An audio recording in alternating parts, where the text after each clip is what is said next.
100,000 jobs a month. They forgot that we were running up a $1.4 trillion deficit, highest in American history. And oh yes, it just skipped their minds that the world's financial system was on the verge of collapse. Other than that, we were doing pretty good.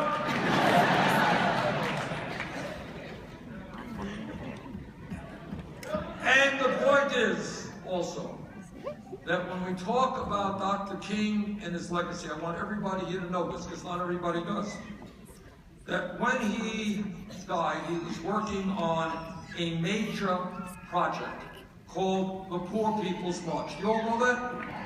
Not a lot of people know. And this is what that march was about. What he said back then is truer today.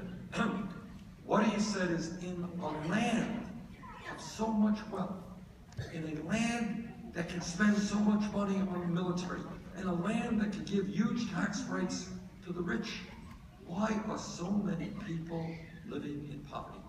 And what his Poor People's March was about was to bring not just blacks, not just poor whites, not just Latinos, not just Native Americans, but all people together to go to Washington, D.C. and demand fundamental changes in our national priorities. That's what he was doing when he was killed.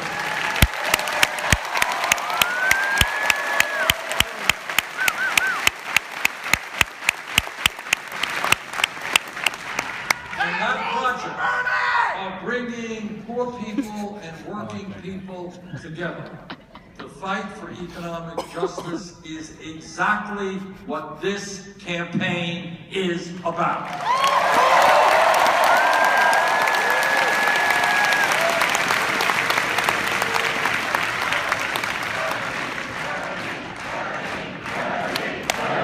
Bernie! Bernie! Bernie! Bernie! Bernie! Outset.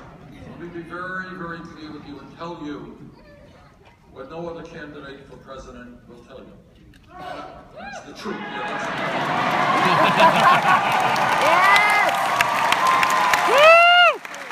Here is an important part of that truth. And that part is that no president, not Bernie Sanders or anybody else, can effectively address the major economic crises facing this country alone. So what I need, this is what I need. Obviously, I need your help and support to win here in Alabama. And I need your help and support to win the Democratic nomination and to win the general election. But here's the big but. I will need your help the day after the election.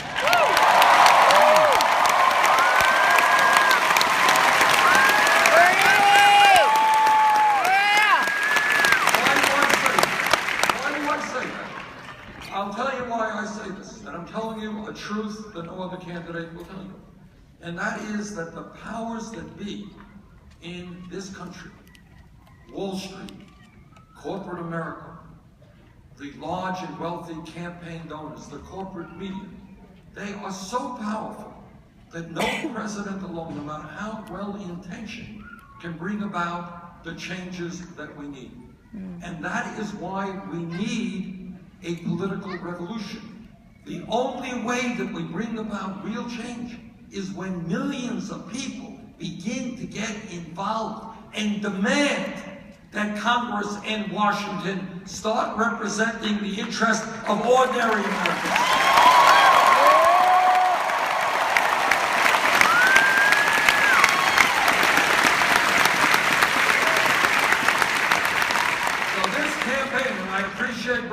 Bernie, thank you.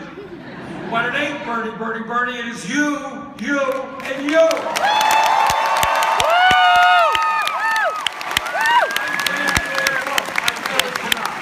We are in this together. Why am I running for president? Let me just tell you briefly.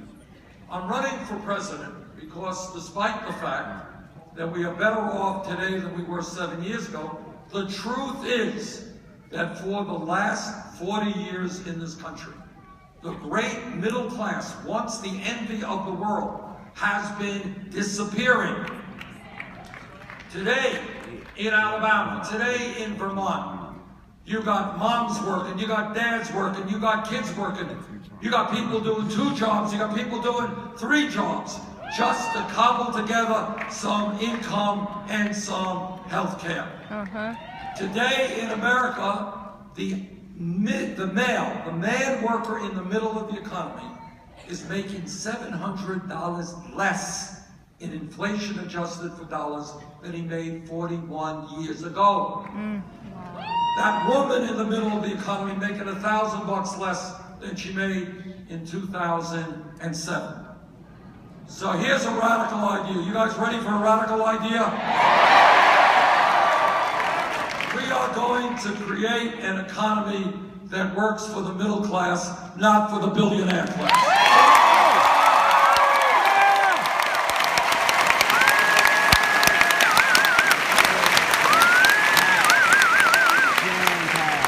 And when you talk about the economy, I want you to hear this, because very few people will tell you the truth about this. Today, in terms of wealth, who owns what? Top 1/10 of 1%, not 1%, 1/10 of 1% owns almost as much wealth as the bottom 90%. Today, you've got 20 people in this country who own more wealth than the bottom 50% of the American people. Today, you've got one family, the Walton family of Walmart. You are familiar with Walmart. Now this one family owns more wealth than the bottom 40% of the American people. Now I know that in Alabama and all over this country you hear a lot about welfare, right? People taking advantage of the welfare system. Ain't that terrible? Well, let me tell you who the biggest welfare cheat in America is. It's the Walton family of Walmart.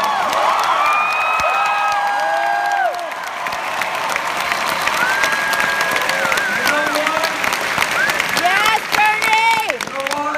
Because many of their workers are paid wages so low, they have to get Medicaid, they have to get food stamps, they have to get subsidized housing.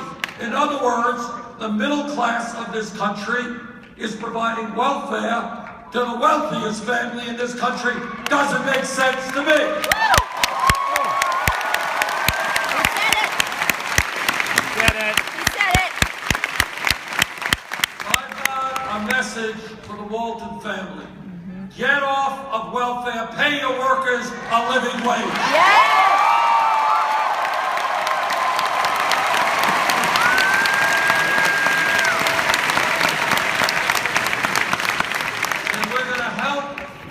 Walton family do that. We're going to help them do that because we have the wild and crazy idea that if you work 40 hours a week in America, you should not be living in poverty.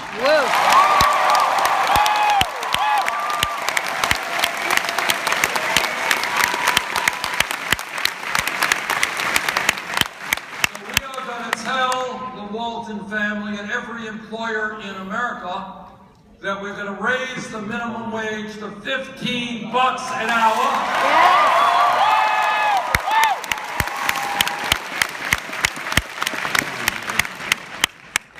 The other thing we're going to do when we talk about fair wages is I hope that every man in this room will stand with the women and fight for pay equity.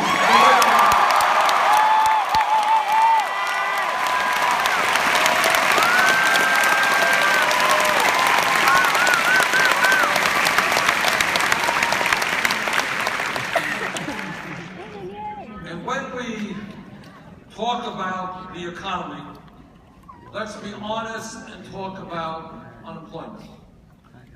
Official unemployment is 5%. Real unemployment, including those people who have given up looking for work or are working part-time, is 9.9%. And here's something that we almost never talk about, and that is youth unemployment. I asked some economists to study the issue for me, and listen to what they told me. What they said is for kids 17 to 20 who graduated high school, didn't drop out, graduated high school, if the kids were white, real unemployment, 33%. If they're Latino, 36%. If they are African American, 51%.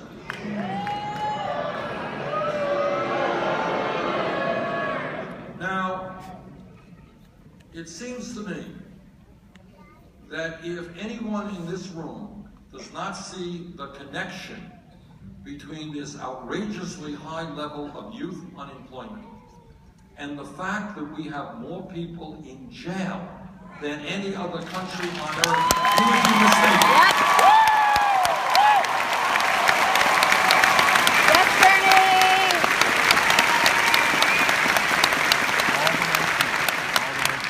So here is another radical idea. You ready for radical idea number 2?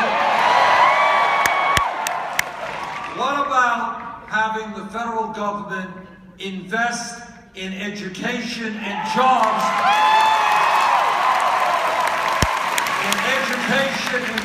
for our kids, not jails and incarceration.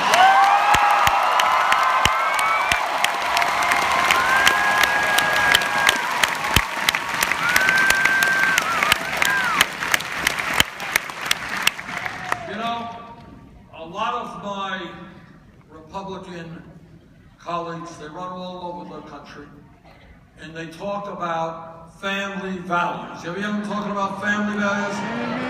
Well, they just love families, especially very wealthy families who can contribute to their campaigns. But you all know what they mean when they're talking about family values. What they are saying is that no woman in this arena tonight, no woman in Alabama or Vermont or America should have the right to control her own body. I disagree.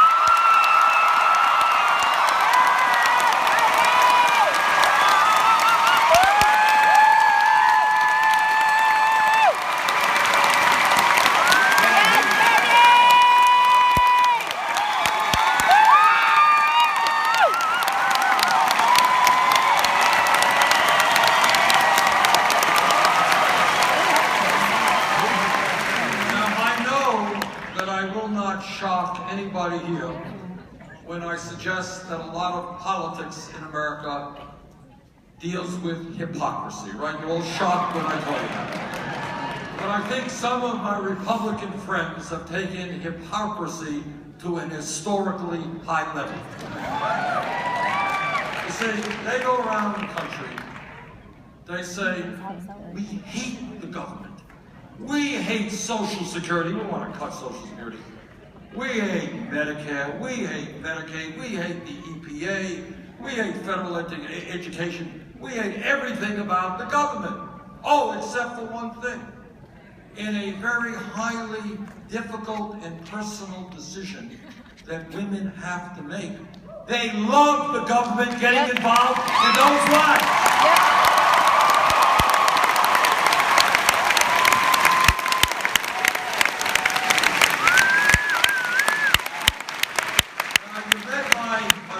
Jane, and you saw some of my grandchildren.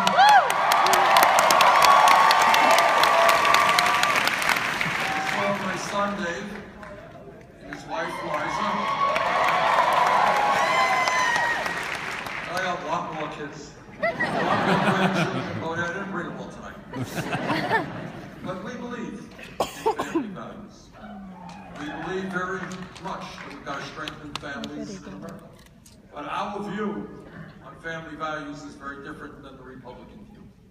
And our view, when I talk about family values, is that we have got to end the international embarrassment of the United States being the only major country on earth that does not guarantee paid family and medical leave.